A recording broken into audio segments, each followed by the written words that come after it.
우리 다 함께 다니엘 6장을 한번 펴보겠습니다.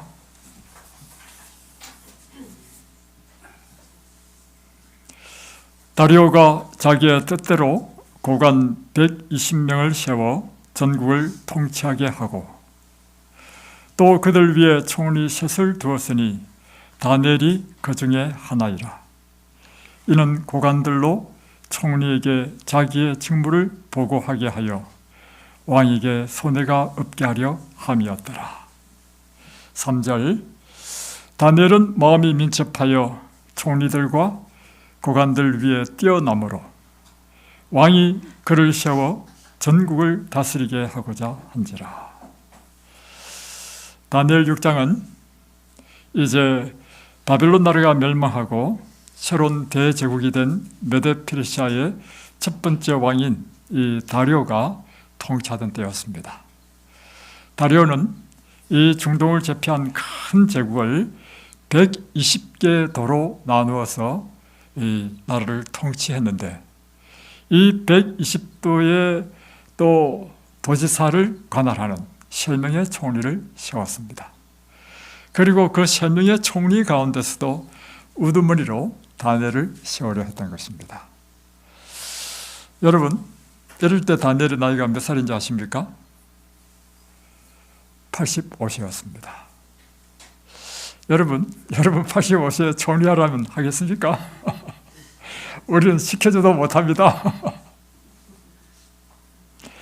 한 나라에 총리가 된다는 것은 무엇을 의미합니까? 탁월한 지혜가 있어야 되고요, 뛰어난 행정 능력이 있어야 총리를 할 수 있는 것입니다. 그리고 120도에서 일어나는 그 많은 업무들을 순간순간 판단하고 그리고 결정해야 되는 것은요, 굉장한 지적인 민첩함이 필요됩니다. 그뿐만 아니라 이 과정한 업무를 지탱하기 위해서는요, 강인한 체력이 뒷받침돼야만이 할 수 있는 것입니다. 지금 다니엘이 85세인데도 불구하고 이 메데 왕인 다리오가 이 다니엘에게 총리를 세웠다는 의미는 다니엘이 지혜도 출중하고 또한 뛰어난 행정력이 있는 것뿐만 아니라 체력적으로도 그것을 감당할 수 있는 강인한 건강이 되기 때문에 지금 총리가 된 것입니다. 지금 우리 중에도 85세가 계십니다. 그러나 지금 이 다니엘처럼 총리하라면 못하실 것 같습니다. 지혜도 있으시고 또 총명하시고 행정의 능력은 있으시지만 체력이 안 될 것 같습니다. 무엇이 이 다니엘 하여금 85세가 되었는데도 불구하고 이 대제국의 총리가 되게 했는가? 그리고 불후의 위대한 신앙인이 되게 했는가? 제가 이 다니엘 6장을 보면서 그 이유는요, 다니엘 2장으로 돌아가면 그 답을 찾을 수 있다는 것입니다. 다니엘 2장에 보면 1장이죠. 다니엘 1장으로 가면 8절로 보면 다니엘은 뜻을 정하여 왕의 음식과 그가 마시는 포도주로 자기를 더럽히지 아니하리라 하고 자기를 더럽히지 아니하도록 환관장에게 구하였다 했습니다.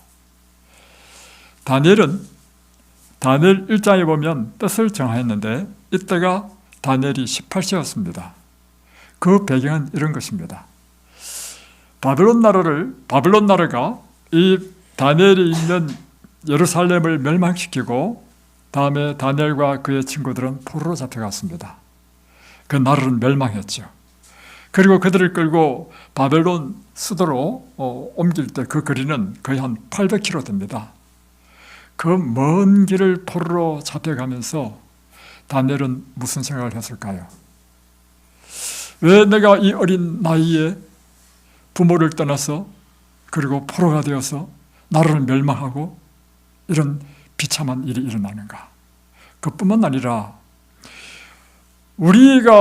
우리나라는 하나님을 믿는 나라인데 우상을 섬기는 바벨론 나라에 하나님을 믿는 나라가 멸망한 이유는 무엇인가 하는 것이죠. 그럴 때 다니엘이 하나님의 말씀에서 그 답을 찾은 것입니다.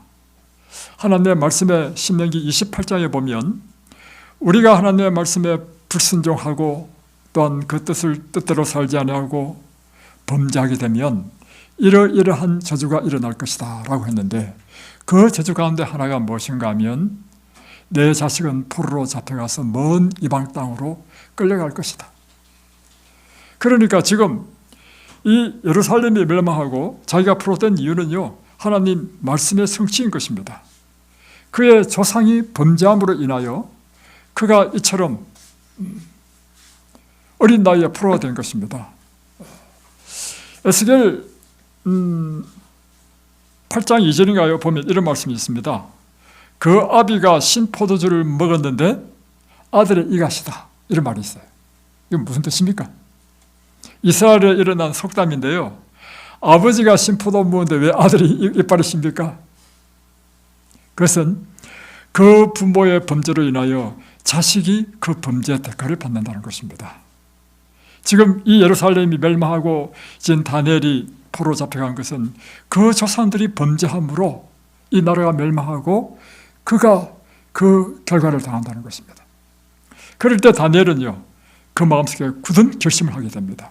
무엇인가 하면 하나님의 말씀이 이렇게 성취되었다면 신명기에 똑같은 28장에 보면 어떤 말씀이 있냐면, 우리가 하나님 말씀에 순종하고 그분의 뜻대로 살면 하나님께서는 우리를 다시금 만민 가운데 일으키시고 포로로 잡혀갔다 할지라도 다시금 고국 땅으로 돌아오게 할 것이라는 약속이 있는 것입니다. 열왕기 8장을 보십시오. 예루살렘 성전을 준공하고 솔로몬이 드린 그 기도에 보면 우리가 혹 범죄해서 먼 이국에 포로로 잡혀간다 할지라도 그곳에서 이 예루살렘을 향하여 기도하면 하나님께서는 우리의 기도를 들으시고 우리를 다시금 회복시켜달라는 기도가 있습니다. 그래서 다니엘은요, 그의 신앙은 처음부터 끝까지 하나님의 말씀에 기초한 신앙이었습니다. 그래서 그는 날마다 예루살렘을 향한 동쪽 문을 열고 기도했던 이유는 무엇인가 하면 그 말씀의 약속을 믿었기 때문인 것입니다. 그는 이렇게 결심했습니다. 어떤 환경에 처하더라도 그는 한마음으로 하나님을 섬기며 하나님의 율법과 일치한 삶을 살기로 뜻을 정하고 하나님께 충성을 다하기로 뜻을 정하였다. 그리고 그의 운명의 시련을 인내로 견디며 날마다의 의무를 성실하게 수행하고자 결심했다. 이렇게 결심했는데 다른 프로들은 다 끌려가지고 노예가 되든지 아니면 공사장에 가서 일하는 그런 험악한 일을 하는데, 다니엘과 세 친구는 특별히 뽑혀가지고 왕의 교육을 받고 왕의 음식을 먹는, 그리고 왕의 신하가 되는 귀한 특권을 받았단 말이에요. 그런데 그가 맞이한 첫 번째 시험은 무엇이냐면 그들에게 베푼 그 호의가 그들에게는 시험이 되었습니다. 왕이 먹는 진미와 왕이 마시는 포도주로 그들을 대접했는데 왕이 먹는 진미가 하나님의 말씀에 금한 그런 음식이었다는 것입니다. 온갖 종류의 부정한, 레위기 11장에 나오는 먹지 못할 온갖 부정한 음식들이 있었던 것입니다. 이것이 다니엘이 맞이한 첫 번째 시험이었습니다.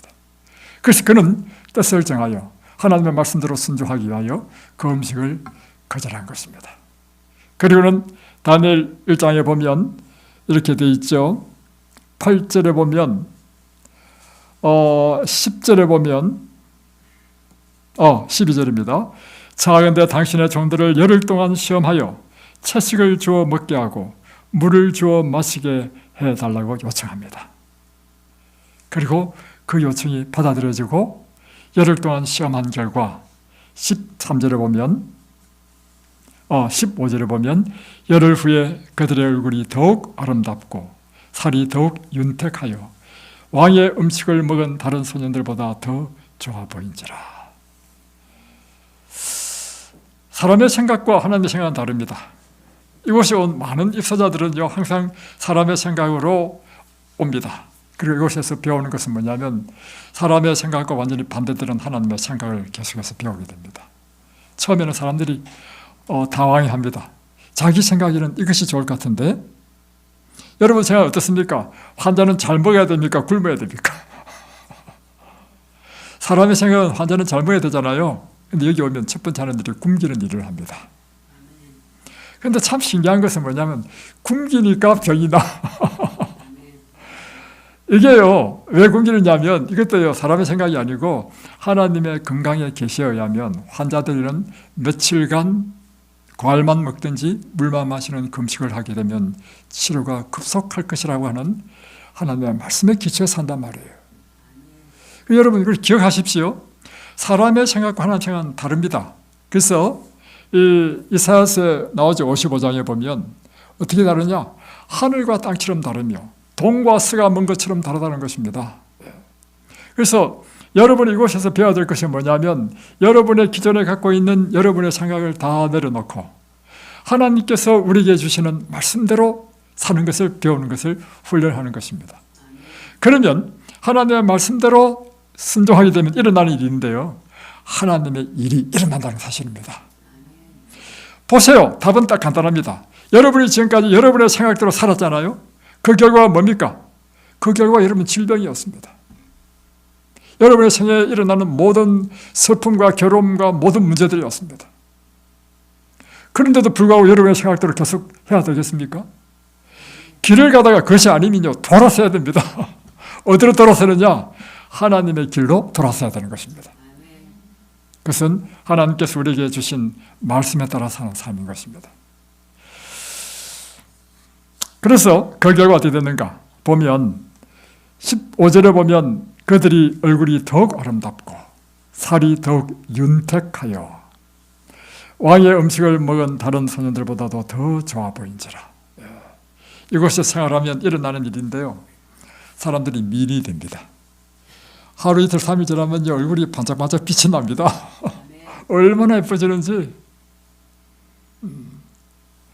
또 하나는 뭐냐면 여기 보면 17절에 하나님이 이 네 소년에게 학문을 주시고 모든 서적을 깨닫게 하시고 지혜를 주셨으니, 그들에게 하나님께서 지혜를 주셨다는 것입니다.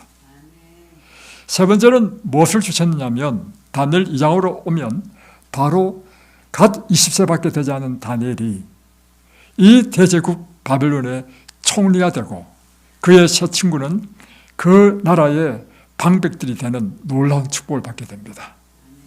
그러니까 이것은 우리에게 무엇을 이야기해 주고 있냐면 우리가 뜻을 정하여 하나님의 말씀대로 순종하기로 뜻을 정하고 그대로 행하면 여러분의 삶 속에 놀라운 일이 일어나는데, 첫 번째, 여러분은 미인이 됩니다. 두 번째, 여러분이 건강해집니다. 세 번째, 여러분이 지혜로운 사람이 됩니다. 그리고 네 번째는 여러분의 범사가 형통함을 입는다는 사실입니다. 여러분 정말로요, 하나님의 뜻대로 순종하십시오. 그러면 여러분 생애에서 그 열매가 맺히는데 그 열매는요, 여러분의 건강과 행복과 형통함이 열립니다. 이것은요, 하나님께서 약속하셨기 때문에 일어나는 하늘의 법칙인 것입니다. 아멘.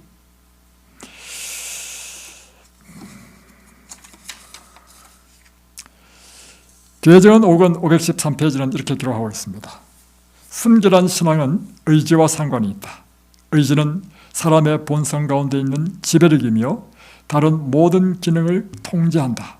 의지는 취향이며 경향이 아니고 취향이나 경향이 아니고 사람들에게 역사하여 하나님께 대한 순종과 불순종을 결정하는 능력이다.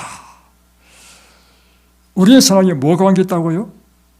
의지와 관계있다는 것입니다. 이 의지가 뭐냐면 우리 인생의 지배력이라는 것입니다. 선택력, 능력이, 사람의 능력이 어디 있냐면 의지력과 그 사람의 능력이 일치한다는 것입니다. 그래서 여러분, 어떤 분야든 인생에 성공한 사람의 공통점이 있는데요, 의지력입니다. 의지는 내가 뜻을 정했다면 그 뜻을 정한 대로 실천할 수 있는 힘, 능력, 이것이 의지력인 것입니다. 우리의 이 의지력에 영향을 주는 것이 뭐냐면 식생활 습관인 것입니다. 그래서 특별히 간식을 해야 되지 말아야 되는 이유는요, 간식하는 사람의 특징이 뭐냐면 의지력이 박약합니다. 여러분, 손에 닿는 대로 먹는 것 절대로 금하셔야 되고요. 또 하나는 우리 식욕의 방종이 또한 의지력을 무너뜨립니다. 모든 종류의 부절제와 방종은 우리의 의지력을 약화시키고 체력을 약화시키며 우리의 영성과 도덕성을 무너지게 하는 것입니다. 그래서 이 먹는 문제는 단순히 우리의 육체적인 건강만 관련이 있는 것이 아니라 우리의 영성과 관계가 있다는 것입니다. 이것이 다니엘의 뜻을 정하여서 바벨론의 산의 진미를 그가 거부하고 단순한 채식만을 고집한 이유인 것입니다. 그래서 여러분의 영성과 여러분의 체력, 건강에 지대한 영향을 미치는 것이 뭐냐면 식습관인 것입니다. 그래서 하나님께서는 우리에게 주신 가장 이상적인 음식은 이 세상을 창조하실 때부터 우리에게 설계하신 음식이었습니다. 그것이 창세기 1장 29절에 있는 음식이었습니다. 그래서 사람은 범죄하기 전에는요, 씨 맺는 모든 채소와 씨 가진 열매 맺는 모든 나무, 그러니까 곡식, 과일, 그것만 먹었습니다. 열매만 먹었다면 열매, 또 견과. 그런데 사람이 창세기 3장에 보면 범죄하죠.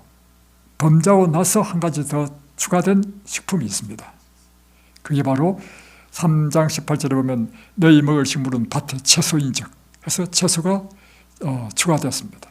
왜냐하면 이제 범죄하고 난 이후에 환경은 달라지게 됐습니다. 이 밭에는 가시와 은근히가 나게 되었고요. 사람은 이마에 땀을 흘려야만 그런 힘든 노동을 해야만이 우리가 이제 먹고 살 수 있는 상황이 됐단 말이에요. 그럴 때 이 노동에 견딜 수 있는 여러 가지 또 질병들이 일어나게 됐는데 이 질병을 극복하기 위하여 주신 것이 뭐냐면 채소라고 하는 것입니다. 그래서 환자들은요, 사실은 과일이 맛있습니까? 채소가 더 맛있습니까? 과일이 더 맛있죠? 그럼에도 불구하고 환자들은 채소를 더 많이 드시는 게 더 좋습니다.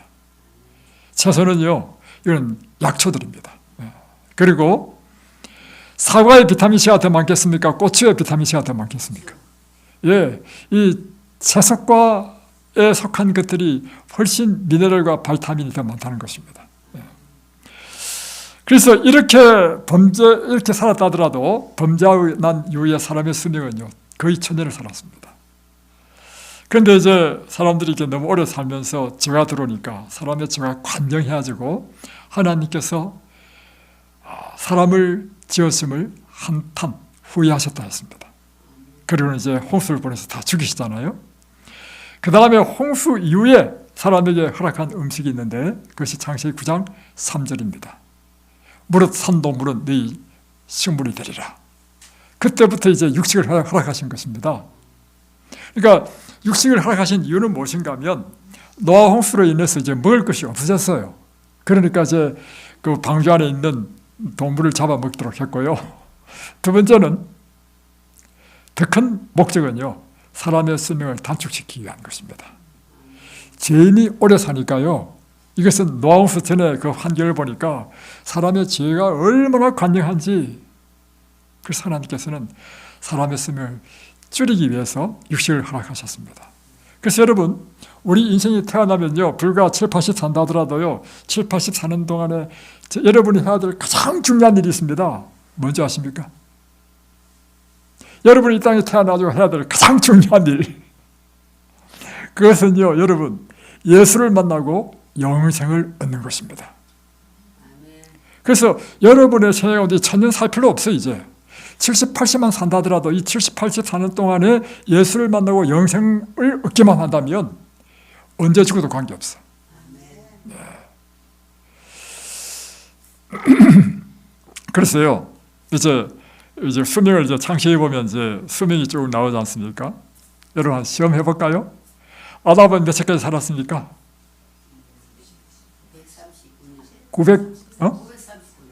930세. 예. 자, 그리고 셋은 몇 세까지 살았을까요?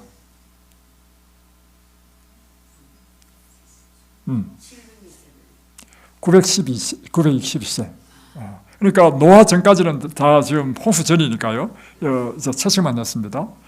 다음에 그러면 노아는 몇 세까지 살았을까요? 예? 950세.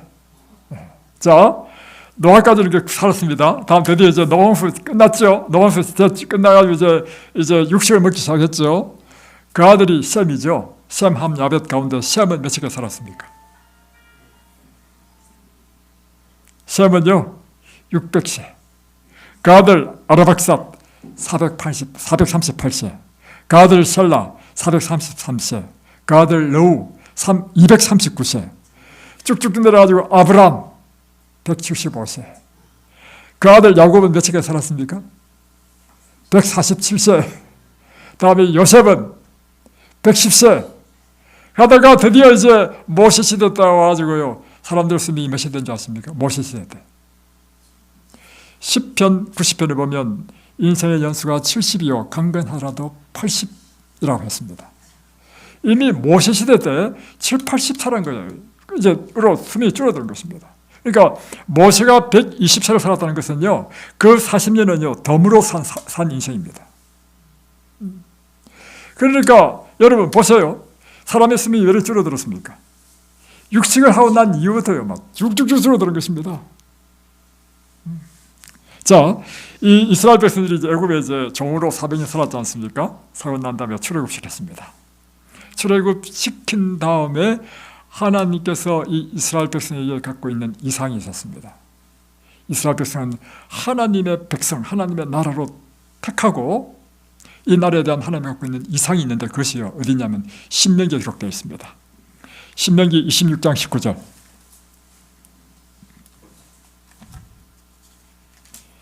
신명기 26장 19절. 그런즉 여호와께서 너를 거지으신 모든 민족 위에 뛰어나게 하사 찬송과 영광과 명예와 영광을 삼으시고. 하나님께서 이스라엘 백성을 출애굽시킨 다음에 이 이스라엘 백성들에게 갖는 하나님의 이상은요, 모든 민족 위에 뛰어난 민족이 되는 것이 하나님의 이상이었습니다. 그래서 이 민족은 찬송과 명예와 영광이 되게 하는 것이 하나님의 뜻이었습니다. 여러분을 이 죄악 세상에서 왜 예수 믿고 구원했게 했습니까? 하나님의 여러분을 향한 뜻이 뭡니까? 그것은 여러분을 하여금 이 세상 사람들과 비슷하게 살아가는 뜻이 아니고요. 이 사람들은 다른 탁월한 한 백성을 삼기 위하여 택하신 것입니다. 이 세상의 찬송과 명예와 영광이 되도록 여러분을 택하신 것입니다. 하나님이 우리를 부르신 부르심이 무엇인가? 베드로전서 2장 9절 보십시오. 너희는 택하신 족속이요 왕같은 제사장이요 거룩한 백성으로 삼으신 것입니다. 이것이 하나님의 뜻이야. 그래서 하나님께서 하신 일이 뭐냐면 이 세상에 탁월한 민족이 되게 하기 위해서 주신 것이 뭐냐면요. 율법을 주셨습니다. 그리고 온갖 종류의 율례와 법들을 주셨습니다. 여러분이 율법과 율례와 법들에 순종하는 백성이 되면 탁월한 민족, 탁월한 백성이 된다는 것입니다. 그 지혜와 체력과 모든 면에 있어서.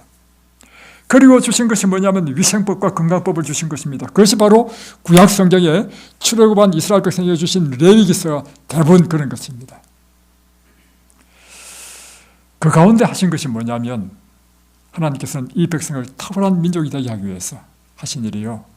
식습관을 완전히 개혁시키려고 원했습니다. 그래서 주신 것이 뭐냐면 만나를 주셨습니다. 만나는 뭐예요? 만나는요, 꿀석간 과자 같은 것이라 했는데요. 이거 한번 물어보십시다. 만나는 육식입니까? 채식입니까? 채식입니다.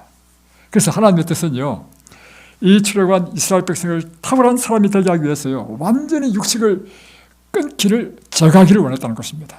그것이 어디에 나오냐면 음식물에 관한 권면 377페이지 이렇게 나옵니다. 하나님께서 이스라엘 자손들을 애굽에서 인도하실 때 그들을 순결하고 행복하고 건강한 백성으로 가나안 땅에 안주시키는 것이 당신의 목적이셨다. 그분은 그들에게 과감히 육식을 제거하셨다. 만일 그들이 그분의 제안에 순복하여 식욕을 기꺼이 부인했더라면 허약과 질병이 그들에게 없었을 것이다. 여러분, 오늘날 하나님께서 여러분을 이 세상에 남은 백성으로 뽑으셨죠? 택하셨죠? 만약에 여러분이 우리에게 주신 하나님의 기별대로 살았다면 이스라엘 백성에게 주신 그 이상처럼 똑같이 우리에게는 허약과 질병이 없었을 것이라는 것입니다.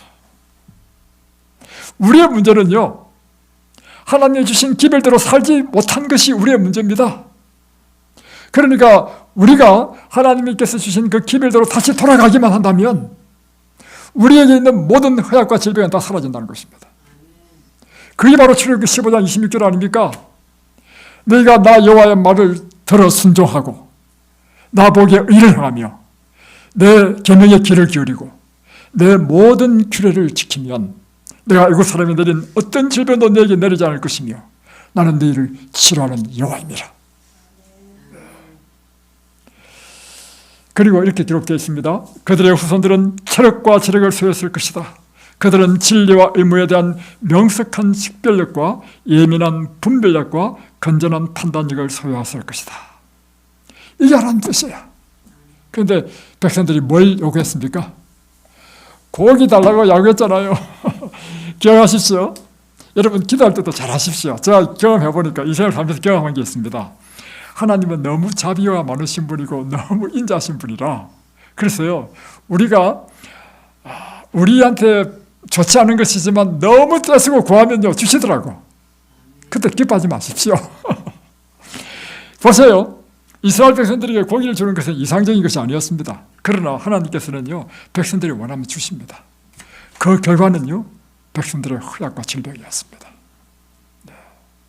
그래서 여러분이 기도할 때도요, 어떻게 기도하냐면 하나님의 뜻대로 기도하십시오. 그래서 여러분이 기도를 잘하기 위해서는 뭘 열심히 해야 되냐면 하나님의 말씀을 열심히 봐야 돼.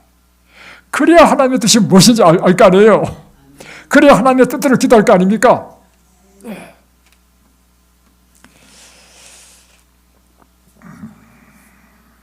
육식은 그래서 여러분 예수님 재림 직전에 오늘날 하나님 가나안 땅 가기 직전에 있는 진짜 우리는 가나안 땅 진짜 하늘 축복할 사람들 아닙니까? 이 백성에 주신 이 엘렌 G 화이트를 주신 계시의 기별이 뭐냐면 마지막 때 하나님의 백성은 육식을 꺼내야 할 것이다. 이것이 우리 주신 기별입니다. 자, 육식의 위험에 대해서 잠깐 설명해 드리겠습니다. 육식은요, 모든 질병의 원인입니다. 여러분의 질병의 이름을 한번 이야기해 보십시오.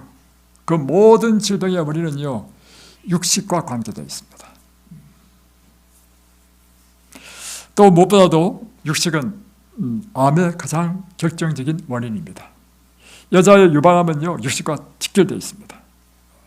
남자의 전립선 육식과 직결되어 있습니다. 대장암 육식과 직결되어 있습니다. 모든 종류의 암은요, 육식과 연결되어 있습니다. 그것은 통계학적으로 또 의학적인 실험을 통해서 증명되었습니다. 이걸 제가 의학적으로 쫙 설명할 수 있지만 시간 관계상 생략합니다. 어떤 실험도 있냐면 이런 실험도 있습니다. 암은 무엇을 먹고 자라는가? 그러면 무엇이 없으면 암은 자라지 못하는가? 그걸 실험했단 말이에요. 1974년도에 과학자가 실험을 했는데요. 패트릭 그 실험 접시에다가 암세포와 정상세포를 뒀는데요. 정상세포는요, 한두 가지 결핍되더라도 존립하는 데 전혀 문제가 없어. 암세포는요, 하나하나씩 빼고 이거 빼고 저거 빼고 해봤는데요. 무엇에 결정적으로 문제가 딱 생겼냐면 이 아미노산 가운데 메티오닌이라는 단백질 중에 하나죠. 메티오닌이라는 요소가 딱 빠지니까요, 암이 존재할 수가 없어. 야, 기가 막힌 걸 발견했잖아요. 그러니까 이 말은 다른 말로 표현하면 암 환자는 뭐만 제거하면 암이 더 이상 모자란다는 것입니까? 메티오닌만 공급하지 않으면 암이 더 이상 모자란다는 거예요. 그래서 그러면 어디에 메티오닌이 많고 어디에 메티오닌이 적은가 실험해봤단 말이에요. 메티오닌이 제일 많은 게 뭔지 아십니까? 생선. 많은 사람들은 이것에 와서 이야기합니다. 저는 육식은 하지 않습니다. 그러나 생선은 좀 더 묵습니다. 이 말의 뉘앙스는 뭐냐면 육식은 나쁘고 생선은 그래도 좀 낫다, 이런 뉘앙스가 아니겠어요? 그런데 제가 의학적인 자료를 보면요, 생선이 암에 있어서는 메티오닌이 더 많아. 그리고 생선도요, 작은 생선보다 큰 생선일수록 메티오닌이 더 많아. 두 번째, 생선 다음에 일어나는 것이 육식이에요. 다음에 우유, 계란 이렇게 쭉 나와요.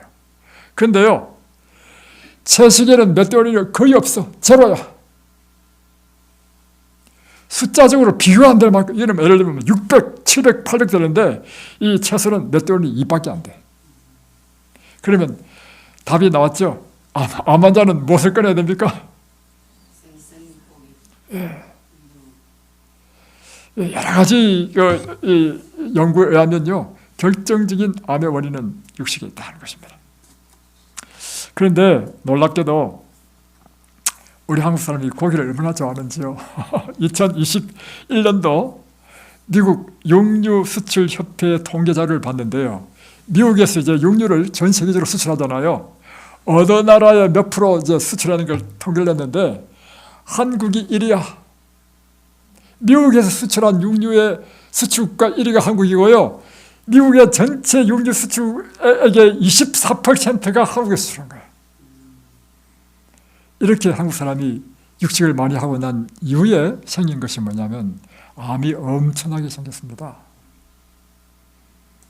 두 번째, 우리가 육식을 금해야 되는 이유는 뭐냐면 동물의 질병 때문입니다. 그리고 동물의 질병이요, 사람에게 옮긴다는 것입니다. 그래서 옛날에는 아브라함 시대는 다 목축했잖아요. 다 고기 먹었잖아요. 예수님 때도 생선 드셨습니다. 그래서 어떤 사람은 저한테 이렇게 질문하더라고. 예수님도 생선 드셨습니다. 2000년 전과 지금은 다릅니다. 두 번째, 예수님이 오신 목적은요, 건강개혁을 위해서 오신 것이 아니고 복음을 전하기 위해서 오셨습니다. 자, 그런데 지금은 상황이 다릅니다. 지금은요, 환경이 오염되고요, 그다음에 인간의 죄악이 증가함으로 인해서요, 동물들의 질병이 많아졌다는 것입니다. 그리고 이제 농사 지을 때 모든 화학 약초들을 쓰죠. 약들 쓰는 것들이 결국에는 동물의 몸속에 이게 축적된다는 것입니다. 그래서 코로나로 인해서 전 세계가 이제 뒤집어졌잖아요. 그 코로나가 사실은 동물의 질병이 사람에게 옮긴 것이죠. 그래서 여기 보면 이렇게 되어 있습니다. 음식으로 관한 권면에 보면 가축의 질병으로 육식은 두려운 문제가 되고 있다. 여호와의 저주가 땅과 사람과 짐승과 바다의 고기에 있다. 고기를 사용함으로 질병이 전염된다. 멀지 않아 동물에서 생산되는 그 어떤 것이라도 사용하는 것이 안전하지 않을 것이다. 이게 지금 160년 전에 엘렌지 화이트를 통해서 주신 계시의 말씀입니다. 그리고 예를 들면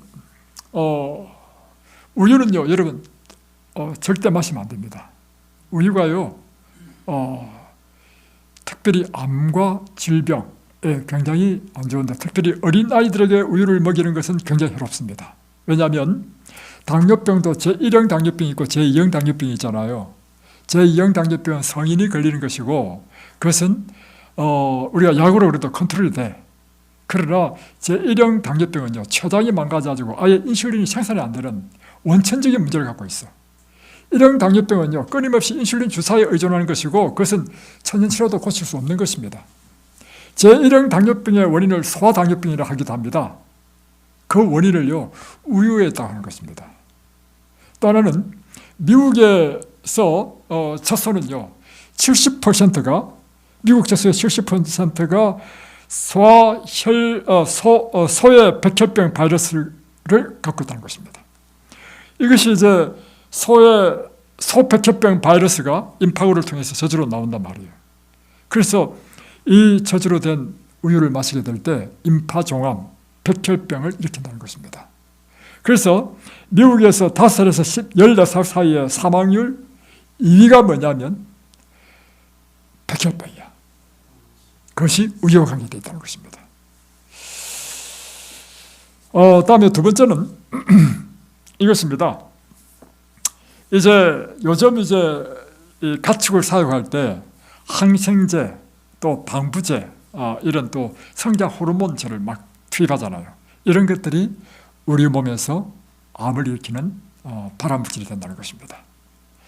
그래서 보통 이 닭은 한 6개월을 키워가지고 이제 잡아 먹어야 되는데, 미국에서는 6개월도 너무 길다. 그러면 생산성이 안 맞다 해가지고요, 박줄여가지고 3개월 키운 다음에 다 처리해요. 그러면 6개월 키워야 될 거를 3개월 키우려면 어떻게 해야 됩니까? 성장 호르몬을 줘야 돼. 그래서 사료에 성장 호르몬이 들어간단 말이에요. 근데 이것이요, 한국에는요 40일만 키운 다음에 넘긴답니다. 그래가지고 아니 왜 40일밖에 안 키웁니까? 미국에는 그래도 3개월이나 키웠는데 하고 직접 생산하는 업자한테 물어봤답니다. 물어보니까 그 업자 하는 말, 40일이 넘으면요 질병이 생겨서 안 된대요. 그럼 여러분, 질병 걸리기 직전에 닭을 여러분 먹어야 되겠습니까? 그런데 여러분이 제일 좋아하는 게 뭐예요? 여러분 자녀들이 제일 좋아하는 거 치킨 아닙니까?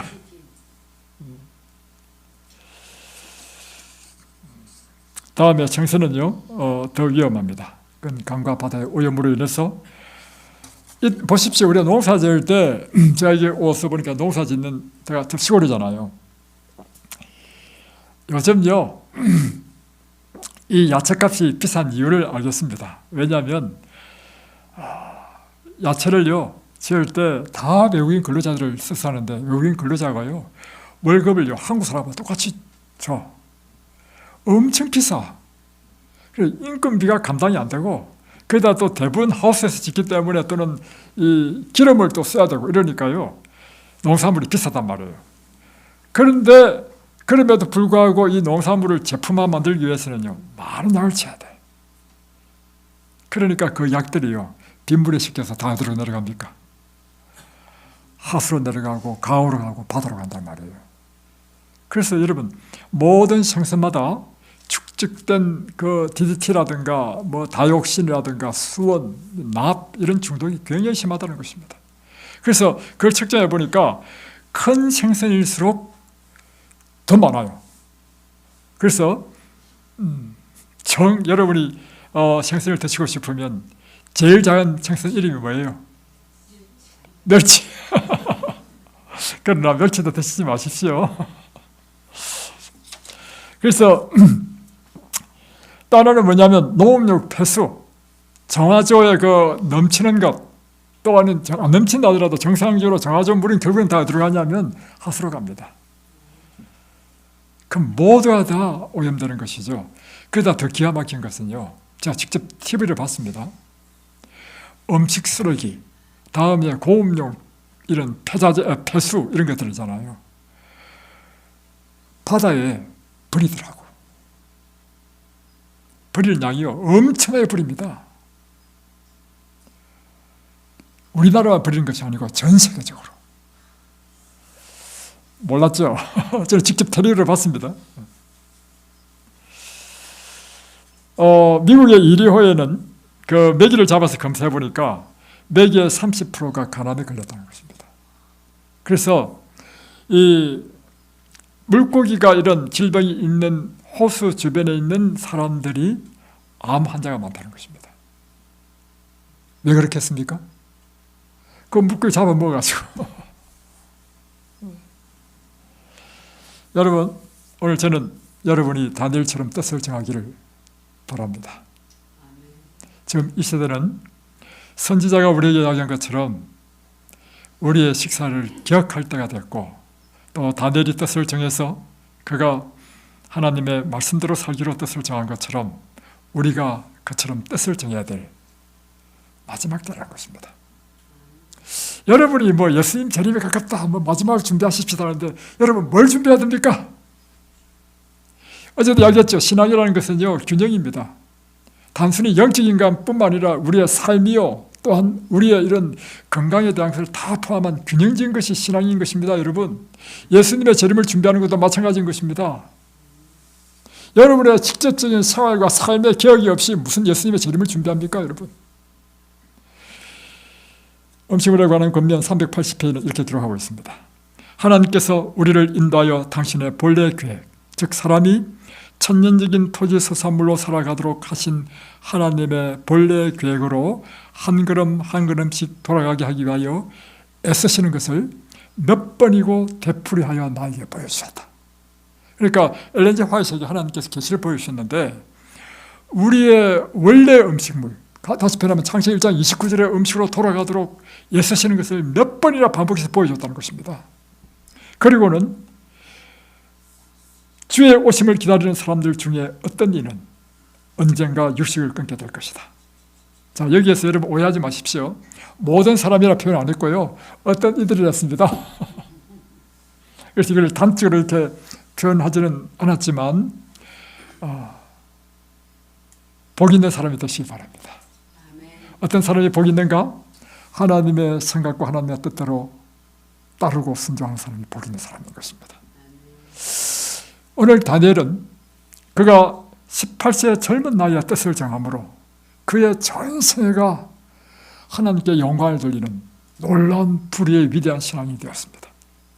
나라의 정권이 바뀌고 대제국의 주인이 바뀐다 할지라도, 그리고 나이가 85세가 된다 할지라도 그가 총리가 되었던 것은 그가 하나님의 뜻대로 살았기 때문에 그의 지력, 영성, 체력이 건강했기 때문이었습니다. 오늘 여러분이 이처럼 뜻을 정하심으로 여러분의 지력적인 면이라든가 또는 여러분의 체력과 그분의 영성에 있어서 완전한 강건함을 갖게 되기를 주의 이름으로 축원합니다. 기도하겠습니다.